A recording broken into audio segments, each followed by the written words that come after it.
यह कविता जाड़े की एक रात यदुनंदन झा प्रसून जी द्वारा रचित है, जो ग्राम सूरिहारी के एक महान कवि थे, लेकिन अर्थाभाव के कारण इनकी कविताएं कभी किसी प्रकाशक के द्वारा प्रकाशित नहीं हो सकी।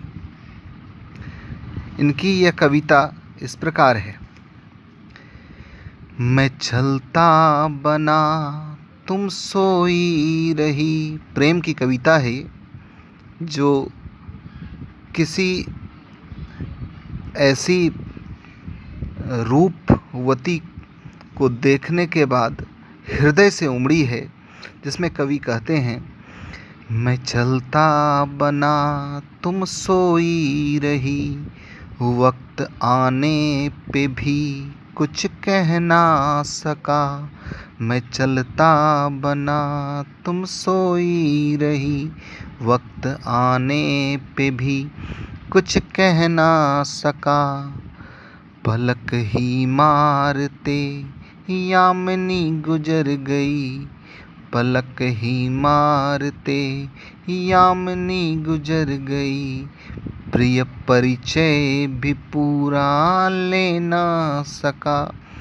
रात गुजर जाती है पलक मारते ही, और कवि अपने उस प्रियतमा का परिचय भी पूरा नहीं पा सकते हैं, और उसकी उमास जो है वो अगली पंक्ति में दिखाई पड़ती है।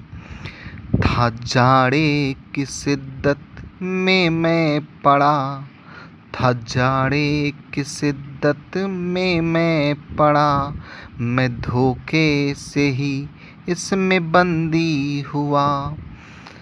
तो जाड़े की रात है, और इस रात में जाड़े के कारण अपने आप को बंदी महसूस कर रहे हैं, धोखे से ही सही, लेकिन वो उस रूपवंती के कारण बंदी हो गए उसमें।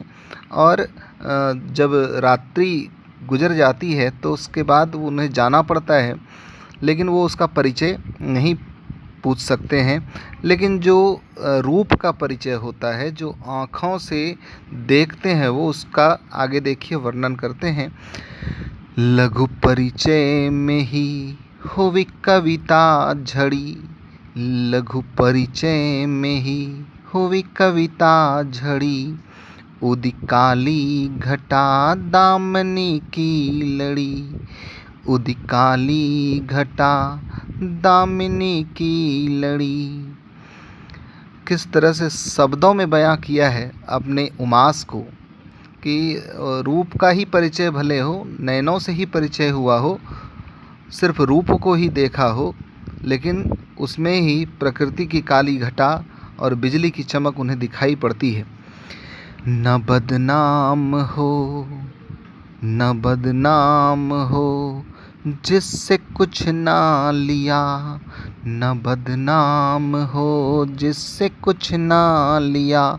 निगहवानी में निज के भी दूर किया, निगहवानी में निज के भी दूर किया। मतलब ऐसी निगहवानी है कि दूसरी जगह निगाहें हैं, और अपने खुद पर से जो दिमाग है वो हट चुका है। बिना प्रतिदान के भी मैं ऋणी रहा, बिना प्रतिदान के भी मैं ऋणी रहा। मैं विस्मृत भले याद करता रहा, मैं विस्मृत भले याद करता रहा। मैं विस्मृत भले हो गया, लेकिन मैं उसके बाद भी याद करता रहा। अब देखिए उस समय की जो कल्पना है। रात खुशी से कटी, रात खुशी से कटी, दया मौखिक रही। मैं चलता बना तुम सोई रही, मैं चलता बना तुम सोई रही। अब आगे देखिए, इन्होंने सोचा था कि वक्त आने पर शायद मैं कुछ कह दूंगा, शायद वो प्रस्ताव दे सकें, लेकिन आगे क्या होता है। वक्त आने पे चाहा बहुत कुछ कहूँ, वक्त आने पे चाहा बहुत कुछ कहूँ, मधु स्वप्नों बहे को हृदय से गहूँ। मतलब जो मैंने सपना देखा है उसे मैं हृदय से गह दूँ, बोल दूँ, लेकिन बोलते नहीं। दुख मानोगी इससे न कुछ मैं कहा, रूप चंद्रिका तू शाश्वत में नहा। मतलब तू रूप चंद्रिका हो, मैं कुछ ना कह सका तुमसे, क्योंकि मुझे लगा कि तुम शायद दुख मानोगी। हो सकेगा न भेंट अब तुझसे कभी, हो सकेगा न भेंट अब तुझसे कभी, हो सकेगी भी ना तू जुदा हाँ अभी, हो सकेगा न भेंट अब तुझसे कभी, हो सकेगी भी ना तू जुदा हाँ अभी। मतलब ना तो तुमसे भेंट होगी अब तुमसे, और ना ही तुम मुझसे जुदा ही हो सकोगी। अशरीरी संबंध सनम, अशरीरी संबंध सनम रूह का रहा, अशरीरी संबंध सनम रूह का रहा, हर पल ही तब प्रेम का जलसा रहा। मतलब जिस समय कवि उस रूपवती रूप चंद्रिका को देखते हैं उस समय हर पल प्रेम ही प्रेम उन्हें दिखाई पड़ता है।